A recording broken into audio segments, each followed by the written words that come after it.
Vous savez, quand vous avez de l'argent, ce qu'on appelle beaucoup d'argent, les gens pensent que vous avez tout.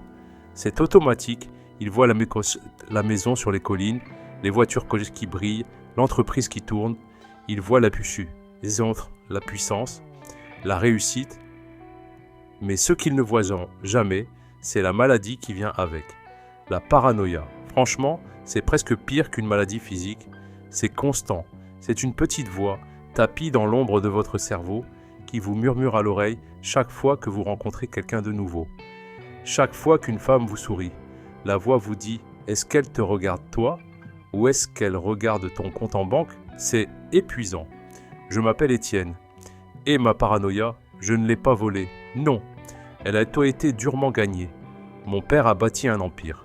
Bon, un petit empire, on n'est pas chez Bill Gates, mais un empire quand même, dans l'immobilier, solide, du béton. Quand il est mort, il m'a tout laissé. L'entreprise, les responsabilités, les maux de tête et bien sûr l'argent. J'avais 28 ans. Sur le papier, c'était le rêve. Dans la réalité, ma vie amoureuse était un champ de mines, un désastre, Je ne compterai plus le nombre de femmes qui, soudainement, développaient une passion dévorante pour l'architecture de la Renaissance, ou encore mieux, pour les placements financiers à haut risque dès qu'elles voyaient mon nom de famille sur une carte de crédit. C'était pathétique. Heureusement, j'avais ma sœur, Chloé. Chloé, c'est mon garde du corps, mon détecteur de conneries, si vous voulez. Elle a un 6e sens pour ça.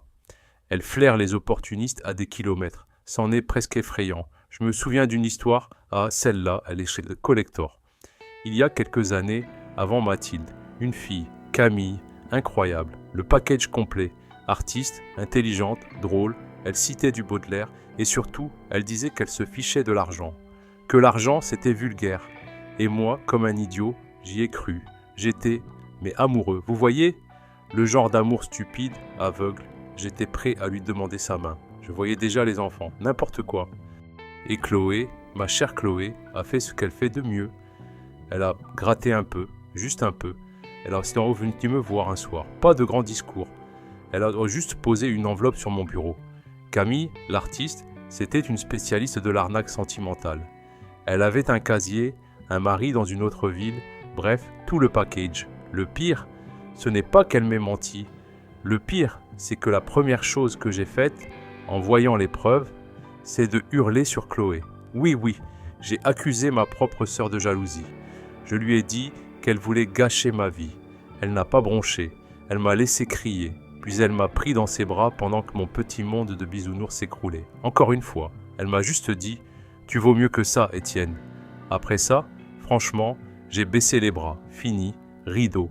J'ai accepté mon sort, je serai riche et je serai seul. J'ai arrêté de chercher. Et puis, Mathilde est arrivée, forcément. C'est toujours quand on n'attend plus rien que ça arrive. Je l'ai rencontrée de la façon la plus banale qui soit. Dans une librairie, elle cherchait un livre de poésie. Je cherchais le dernier bouquin sur l'économie. On s'est bousculé. Le cliché total. Elle a fait tomber ses livres. Je l'ai aidée à les ramasser. Nos regards se sont croisés. Bref, on se serait cru dans une mauvaise comédie romantique. Elle ne savait pas qui j'étais. Je lui ai donné mon prénom, Étienne. Pas mon nom de famille. Elle était bibliothécaire. Elle avait un rire pur, vous voyez ? Le genre de rire qui ne calcule rien. On a pris un café, puis 2, puis on a dîné. J'ai attendu 1 mois avant de lui avouer. 1 mois entier. J'avais une peur bleue. J'ai choisi un petit bistrot, le plus simple possible. Pas de restaurant 3 étoiles. Quand je lui ai parlé de l'entreprise, de l'héritage, j'ai vu son visage se fermer. J'ai cru que c'était fini. Elle a froncé les sourcils. Elle m'a regardé fixement et elle m'a dit « Ah, ça doit être compliqué à gérer. J'espère que ça te laisse quand même le temps de lire. » C'est tout ce qu'elle a dit.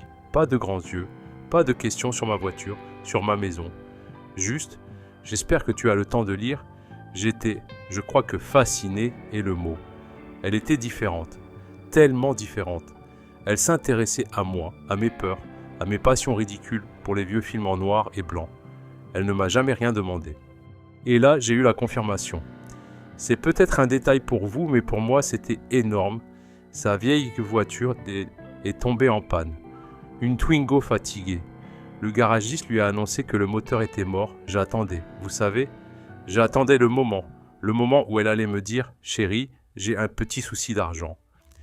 Et j'aurais tout payé, mais elle ne l'a pas fait. Je l'ai appris une semaine plus tard. Elle avait pris un deuxième job, le week-end, à la bibliothèque municipale pour économiser pour une nouvelle voiture. Elle ne m'a rien demandé. J'étais conquis, mais il restait le test ultime. Je lui ai présenté Chloé, ma sœur, le cerbère, le scanner. J'ai organisé un dîner. J'étais tendu comme un string. Chloé l'a scanné pendant 1 heure. Elle lui a posé des questions sur son enfance, sur ses ambitions, sur ce qu'elle pensait de l'argent. Mathilde a répondu. Simplement, honnêtement. À la fin du dîner, Chloé m'a prise à part dans la cuisine. J'attendais le verdict. Ses yeux brillaient. « Étienne, m'a-t-elle dit, ne la laisse jamais, jamais partir.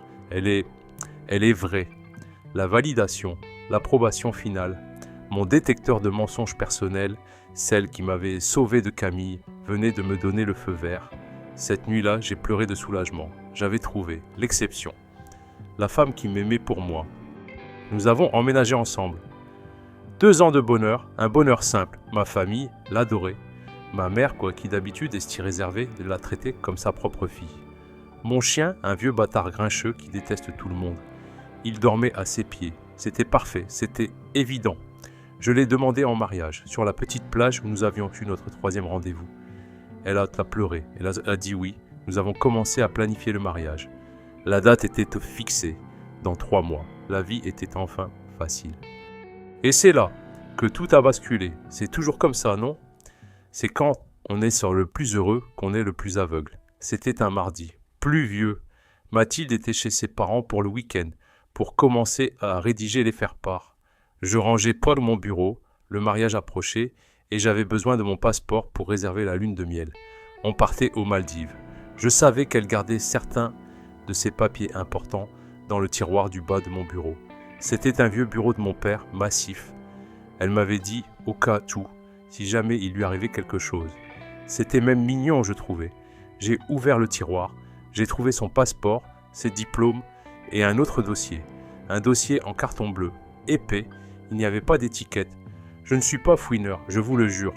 Ma paranoïa s'était endormie depuis 2 ans. Mais il y avait quelque chose, une curiosité. Je me suis dit que c'était peut-être des papiers pour le mariage.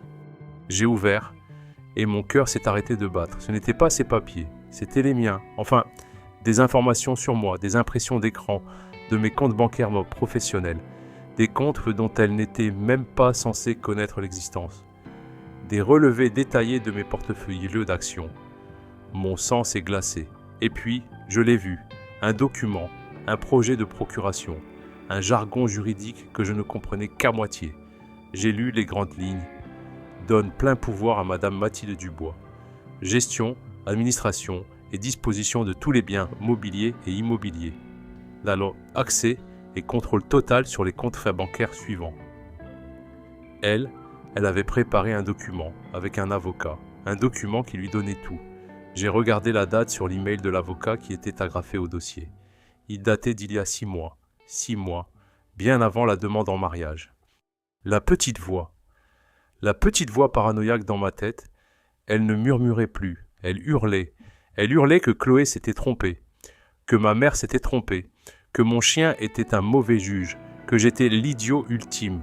Mes mains tremblaient. Non, c'était un malentendu. J'ai essayé, franchement, j'ai essayé de lui trouver des excuses. Peut-être qu'elle prépare une surprise ? Non, n'importe quoi, une surprise. Peut-être qu'elle a peur pour moi, qu'elle veut juste aider si jamais il m'arrive quelque chose. Mais pourquoi en secret ? Pourquoi ces relevés de compte ? Non, c'était Camille version 2.0, en plus douée. Je me suis assis par terre dans mon bureau. J'ai tenu ces papiers dans ma main pendant, je ne sais pas, 1 heure peut-être. Je ne pouvais pas lui demander. Si j'avais tort, si par un miracle, il y avait une explication logique, je la perdais à jamais. Je lui montrais cette méfiance et elle était en droit de me quitter. Et si j'avais raison, elle nierait, elle mentirait, elle pleurerait et elle me manipulerait comme elle le faisait depuis 2 ans. Non, il n'y avait qu'un seul moyen de savoir. Je devais savoir si elle aimait l'homme ou le compte en banque. Je devais devenir inutile. Je devais lui enlever l'argent sans le lui enlever. Le plan qui s'est formé dans mon esprit était monstrueux. J'en ai conscience. Mais la trahison que je sentais monter en moi, elle était tout aussi monstrueuse. J'avais un ami, David, mon plus vieil ami, plus vieux même que Chloé. On a fait les 400 coups ensemble. David est médecin, chef de service en traumatologie. C'est la seule personne sur Terre à qui j'ai tout raconté.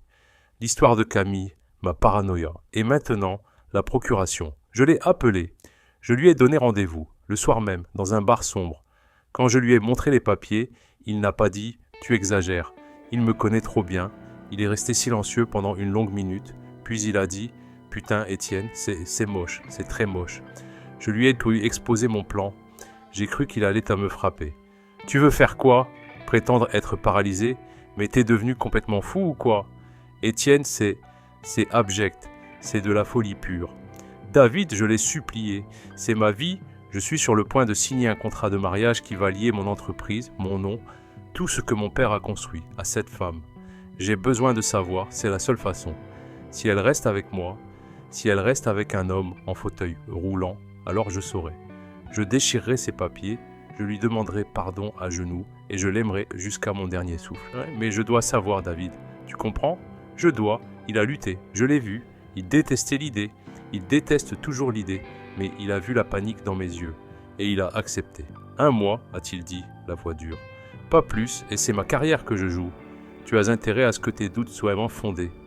Le lendemain, j'ai eu mon accident. C'était simple, un dérapage sur une route de campagne, en rentrant du travail, j'ai volontairement foncé dans un fossé. Pas trop vite, assez pour que la voiture soit morte, pas assez pour que je sois blessé. J'ai appelé David avant d'appeler les secours. Il a pris les choses en main. J'ai été admis dans son service. La scène, la grande scène. J'étais dans la chambre d'hôpital. David avait truqué les scanners. Lésion médulaire L3 à L4. Ça sonnait terriblement officiel. Ma famille était là. Chloé, ma mère. Elle pleurait en silence. Et Mathilde. Elle était là, pâle, magnifique dans son angoisse. Elle tenait ma main si fort que j'avais mal. David est entré. Il avait son masque de médecin. Grave, professionnel, compatissant. Un vrai acteur, il a expliqué. Les mots étaient de durs. Traumatisme sévère. Moelle épinière touchée. Hémorragie interne. Bref, la totale. Il a conclu. Les chances qu'il remarche un jour sont quasi nulles. Il faut se préparer à une vie en fauteuil roulant. Ma mère s'est effondrée. Chloé la tenait, le visage dur, mais les larmes coulaient. Et Mathilde, elle n'a pas crié. Elle s'est levée. Elle s'est approchée de mon lit. Ses larmes coulaient en silence. Elle a pris ma main. Elle l'a embrassée. « Je m'en fiche » a-t-elle murmuré. Mais tout le monde l'a entendu. « Je m'en fiche que tu ne marches plus. Je t'aime, je suis là, je ne te quitterai jamais, Étienne. Tu m'entends ? Jamais. » Elle a posé sa tête sur ma poitrine et elle a sangloté. Et moi, j'ai ressenti la pire vague de honte de toute ma vie. J'avais tout faux. J'étais un monstre paranoïaque. J'avais raison. Elle était pure. Elle était parfaite. Et je l'avais souillée.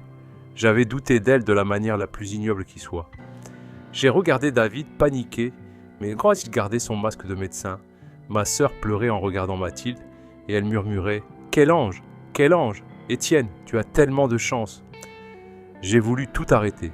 J'ai voulu crier « C'est une blague, je vais bien, mais comment faire ?» Devant ma mère en larmes, devant Chloé, devant cet ange, j'étais pris au piège. Je suis rentré à la maison, 2 semaines plus tard, dans un fauteuil roulant dernier cri. David avait insisté. Il faut que ce soit crédible. Et l'acte 2 de ma vie a commencé. La vie d'un homme brisé, soigné par un ange. Les premiers mois ont été un enfer de culpabilité. Mathilde était incroyable. Vraiment, je n'ai pas d'autre mot. Elle était parfaite. Elle a tout réorganisé. Elle a préféré installer des rampes dans la maison. Elle a quitté son travail à la bibliothèque. Mon ange ne pouvait plus travailler, vous comprenez ? Pour se consacrer à moi à plein temps. Et elle l'a fait. Elle m'a tout fait. Elle me lavait, elle me rasait. Elle me portait de mon lit au fauteuil. Vous n'avez aucune idée de ce que c'est. De ce que c'est que d'être un homme de 30 ans, en parfaite santé, et de laisser la femme que vous aimez vous torcher comme un bébé. Parce que oui, elle a bien fait ça. J'avais envie de hurler. Chaque fois qu'elle me soulevait, avec un effort qui faisait perler la sueur sur son front, Chaque fois qu'elle me disait « Ne t'inquiète pas, mon amour, je suis là », je me sentais moins qu'un homme. J'étais un poids, j'étais un mensonge vivant. Le pire, c'était la nuit. Elle me lisait des poèmes, elle me caressait les cheveux jusqu'à ce que je m'endorme, et je pleurais en silence dans le noir. Je pleurais de honte. J'avais détruit la plus belle chose de ma vie par ma stupide paranoïa. Ma famille me vénérait, non, ils la vénéraient, elle, Chloé, ma sœur, mon garde-fou, avait complètement baissé la garde. Je me souviens d'une scène, un mois après mon retour. Chloé est venue. Elle n'est pas venue pour moi, elle est venue pour Mathilde. Elle lui a offert un bracelet en diamant. « Pour te remercier, lui a dit Chloé en pleurant. J'ai été si dur avec les femmes de la vie d'Étienne. J'ai toujours été si méfiante. Et toi, tu as seule la preuve que les anges existent. Pardonne-moi d'avoir jamais douté de toi. » Mathilde a pleuré, Chloé a pleuré. Elles se sont prises dedans les bras, et moi j'étais dans mon fauteuil, le légume témoin, obligé d'assister à cette comédie. J'avais envie de vomir. J'ai essayé d'arrêter. J'ai appelé David. David, je n'en peux plus. Je vais tout lui dire. Je vais lui avouer. C'est un monstre, mais c'est moi le monstre. David a été froid. Et tu crois qu'elle va te pardonner? Tu crois que ta famille va te pardonner? Étienne, tu as joué. Tu es allé trop loin. Si tu te lèves cause maintenant, tu la perds. Tu perds ta famille. Et moi, je perds ma licence. Tu dois tenir. J'étais pris au piège. Et puis, les choses ont commencé à changer. Vous savez, les petites choses, c'était subtil. Si subtil que j'ai d'abord cru que c'était ma culpabilité qui me faisait imaginer des choses. Après 2 mois de soins parfaits, son attitude a changé. Elle soupirait plus souvent, elle devenait impatiente. Quand je faisais tomber ma fourchette, je devais jouer le jeu, faire le mec faible. Elle levait les yeux au ciel avant de la ramasser. Des petits riens. Et puis de la procuration. Elle l'a menée un soir avec un notaire. C'était le même document, le même dossier bleu. Mon chéri, a-t-elle dit, sa voix douce comme le miel. J'ai parlé à ton notaire, c'est juste pour t'aider, payer les factures, gérer le personnel. Tu ne peux pas t'occuper de tout ça dans ton état, c'est pour te soulager. Elle me tendait le stylo, je l'ai regardé. J'ai regardé le notaire, un type que je n'avais jamais vu. J'ai regardé Chloé, qui était là, comme par hasard, pour soutenir Mathilde. Chloé m'a souri. Elle a raison, Étienne. C'est une bonne idée. Tu dois te reposer. Comment refuser le monstre paralysé qui refuse à l'ange qui le soigne le droit de payer l'électricité? J'ai signé. J'ai regardé son visage quand j'ai signé. Elle n'a pas souri. Elle a juste hoché la tête, satisfaite. Ensuite, les médicaments. Pour la douleur, disait-elle. David m'a dit que tu en avais besoin. Des petites pilules blanches 3 fois par jour. Mais je n'avais pas mal. Je n'étais pas blessé. Au début, je les prenais et le monde devenait flou, cotonneux. Je dormais 18 heures par jour. C'était agréable de s'échapper, mais j'ai commencé à avoir peur. Je devenais vraiment un légume. J'ai commencé à les gommer. Je les cachais sous ma langue, je les recrachais dans un mouchoir dès qu'elle avait le dos tourné. Physiquement, c'était un cauchemar. Vous avez déjà essayé de ne pas bouger pendant des mois? Les crampes, la nuit, mes jambes voulaient exploser. Je devais serrer les dents pour ne pas hurler.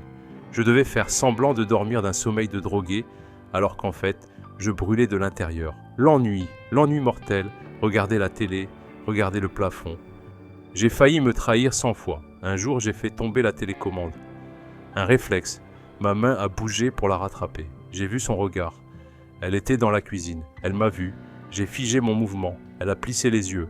Tu as bougé? J'ai laissé tomber ma main. J'ai souri, l'air absent. De quoi tu parles? Mon cœur. Elle m'a regardé pendant 10 secondes. Puis elle a secoué la tête. J'avais eu chaud. J'ai donné une des pilules à David. Il l'a fait analyser. Son appel, le lendemain, a été bref. Étienne, ce n'est pas un antidouleur. C'est un sédatif lourd. Le genre qu'on donne en psychiatrie. À cette dose, c'est dangereux. Pourquoi elle te donne ça? Je n'avais pas de réponse. Et puis, le cousin. 3 mois après l'accident, elle m'a annoncé qu'un cousin avocat, un certain Marc, allait venir dîner. Pour nous aider, avec les papiers de l'entreprise, maintenant qu'elle avait la procuration. Tu ne t'inquiètes de rien, mon amour, dors. J'étais méfiant. Ce soir-là, j'ai prétendu prendre mon sédatif, comme d'habitude. J'ai fait semblant de m'endormir. Je me suis endormi dans mon fauteuil roulant, dans le coin du salon. Il pensait que j'étais dans le coma. Ils ont commencé à parler. Leur voix était shred basse, mais je n'ai jamais été aussi éveillé de ma vie. Ce n'était pas son cousin. Je l'ai su au bout de 30 secondes. Sa façon de lui parler, de l'appeler « ma belle », c'était son amant. « Il est complètement drogué », dit-elle. Sa voix, ce n'était plus la voix douce de mon ange, c'était froid, métallique. « Il ne sent rien. » David m'a confirmé qu'il n'y avait aucun espoir. « Bien, » répondit Marc. « La procuration est signée. J'ai commencé le transfert des actifs liquides vers le compte à Lugano. Mais l'immobilier, ça va prendre plus de temps. Il faut vendre. »« Vends tout, » dit-elle. « La maison de campagne, l'appartement à Paris. Je veux tout liquider avant que sa famille ne commence à poser des questions. » Et là, j'ai entendu un bruit de verre. « Tu sais, » dit-elle d'un ton léger, presque amusé, « c'est épuisant, jouer l'infirmière dévouée. Franchement, c'est dégoûtant. Le laver, le torcher, j'ai hâte que ce soit fini. »« Encore un peu, ma chérie, » dit l'avocat. « Le plan fonctionne. Et lui, j'ai entendu le tintement de la glace dans son verre. Lui, il est déjà à moitié mort, et avec les sédatifs que David lui prescrit, elle mentait. David ne prescrivait rien, elle se fournissait ailleurs. Il ne tiendra pas l'année. D'ici là, on sera loin. Et aux yeux de tous, il sera mort de chagrin et de complications. Ce sera tragique. Mon sang, ce n'était plus de la honte que je ressentais, ce n'était plus de la culpabilité, c'était une rage si pure, si froide qu'elle a brûlé toute autre émotion. Elle ne voulait pas seulement me quitter, elle ne voulait pas seulement mon argent, elle voulait me tuer, lentement, mon ange, ma sainte. J'ai gardé les yeux fermés, j'ai continué à respirer lentement, j'ai écouté. Pendant 2 heures, j'ai écouté le plan détaillé de mon propre démantèlement. Le lendemain, j'ai rappelé David, ma voix était différente, il l'a senti. « David, tu avais raison, j'ai été un monstre de faire ça, mais hélas, ça a été pire. J'ai besoin de toi, une dernière fois. » Le plan final. J'ai demandé à David de convoquer ma famille, ma mère, ma sœur Chloé. Le prétexte ? Une urgence médicale. Mathilde était là, bien sûr, jouant l'épouse inquiète. David est arrivé. Il avait l'air sombre. « Mathilde, » dit-il gravement, « je crains que nous ayons un problème. La situation d'Étienne se dégrade. Ses organes vitaux, ils faiblissent. Il jouait bien, mon ami. Très bien. Je pense, Wayne, continua-t-il, qu'il serait mieux dans une unité de soins spécialisée, une clinique, pour la fin. » Ma mère a fondu en larmes. Chloé s'est été blanche comme un linge. Et Mathilde, Mathilde, elle a fait mine d'être dévastée. Elle a découvert son visage de ses mains. Oh non, pas ça. Mais je voyais ses épaules. Elle ne tremblait pas de chagrin. Elle tremblait de soulagement. C'était l'issue parfaite pour elle. Elle s'est levée, elle s'est approchée de ma sœur. Chloé, ma chérie, je ne sais pas quoi dire. Je pensais qu'on avait plus de temps, mais peut-être que David a raison. Il sera mieux là-bas. Il aura des soins professionnels. Elle pleurait. De vraies larmes de crocodile. Chloé, ma sœur, l'a prise dans ses bras. « Tu es une sainte, Mathilde, une sainte. Tu as tant fait. Personne n'aurait pu faire plus. C'était le moment. J'étais assis dans mon fauteuil roulant, le centre de l'attention, le pauvre légume mourant. Non, dis-je, ma voix était rauque, faible, tout le monde s'est figé. Non, quoi, mon chéri ? Demanda Mathilde, s'approchant de moi. Non, dis-je plus fort. Je ne crois pas que ce soit une bonne idée. Et puis, très lentement, j'ai bougé ma jambe, juste 1 centimètre. David a halté, il n'était pas au courant de ça. « Étienne » dit Chloé, les yeux fixés sur mon pied. Mathilde s'est arrêtée net, son visage. Oh, son visage, ce n'était plus de l'inquiétude, c'était de la confusion. « En fait, dis-je, je me sens beaucoup mieux. » J'ai posé mes mains sur les accoudoirs de mon fauteuil, j'ai poussé. Mes jambes, endolories par des mois d'inactivité forcée, tremblaient, mais elles ont tenu. Je me suis levé, debout, devant eux. Le silence, un silence de mort. Ma mère a poussé un cri, un vrai cri. Chloé, elle a pas juste porté ses mains à sa bouche. Et Mathilde s'est devenue grise. La couleur a quitté son visage. « Étienne, bégaya-t-elle, c'est un miracle. Je n'y comprends rien. »« Vraiment ?» dis-je, ma voix retrouvant toute sa force. « Tu n'y comprends rien ?» Je me suis tourné vers ma famille. « Ma famille, je dois vous présenter des excuses. Je vous ai menti. J'ai été un lâche et un paranoïaque. »« Que veux-tu quoi ?» dit Chloé. « Je n'ai jamais été paralysé. » Le silence, encore. « J'ai trouvé quelque chose. » continuai-je, en regardant Mathilde droit dans les yeux. Juste avant notre mariage, j'ai trouvé le dossier bleu, le projet de procuration. J'ai trouvé les relevés de mes comptes privés. Le visage de Mathilde, l'horreur pure, elle a que t'as compris. J'ai dû savoir, dis-je à ma sœur. J'ai dû savoir si c'était Camille, encore une fois. Alors j'ai fait cette chose horrible. J'ai simulé l'accident. Ma sœur m'a regardé avec dégoût. Étienne, c'est monstrueux. Oui, j'ai dit, c'est ce que je pensais aussi, surtout quand Mathilde était si parfaite, si dévouée, l'ange, la sainte. Je l'ai regardée. Tu as été parfaite, n'est-ce pas, Mathilde? Tu m'as lavé, tu m'as nourri et tu m'as drogué. Quoi? Dit Chloé. Les pilules, dis-je, ce n'était pas pour la douleur, c'était des sédatifs. Pour me garder dans le brouillard, n'est-ce pas? Pour que tu puisses le signer les papiers à ma place. Elle ne répondait pas, elle tremblait. Et Marc, continuai-je, votre cousin avocat, vous pensiez que je dormais, mais je vous ai entendu. Lugano, les transferts, vendre tout, il ne tiendra pas l'année. Chloé, le visage de ma sœur est passé du dégoût pour moi, à une fureur que je n'avais jamais vue. Elle a compris. Tu, commença Chloé en s'avançant vers Mathilde. Tu essayais de le tuer? Mathilde n'a pas répondu. Elle a juste regardé la porte. J'ai fait un pas vers elle. Elle a reculé. J'ai prétendu être paralysé pour voir si ma fiancée m'aimait vraiment, dis-je calmement. Je me suis tourné vers ma famille. Sa réaction vous a choqué? Le fait qu'elle voulait me mettre dans une clinique? Oh non, ne soyez pas choqués par ça. J'ai pris le téléphone sur la table. J'ai appuyé sur play. J'avais tout enregistré. Leur dernière conversation. La voix de Marc et la voix froide, métallique de Mathilde ont rempli la pièce. Liquider l'immobilier, c'est dégoûtant. Il est déjà à moitié mort. Je ne sais pas ce qui s'est passé ensuite. J'ai entendu ma mère hurler. J'ai vu Chloé se jeter sur elle, pas pour la frapper, mais pour lui arracher son téléphone et appeler la police. David était déjà en train de témoigner. Moi, j'ai fait demi-tour. Je suis monté à l'étage, à pied, pour la première fois en 6 mois. J'ai pris une douche, une vraie, longue. Et quand je suis redescendu, elle était partie, emmenée. Ma famille était assise dans le salon, en silence. Mon rêve d'une femme qui m'aimait pour moi. Il était mort. C'était une illusion totale, pire que toutes les autres. Mais ma paranoïa, ma vieille amie fidèle, elle m'avait sauvé la vie. Et franchement, je ne sais pas si je dois en être triste ou reconnaissant,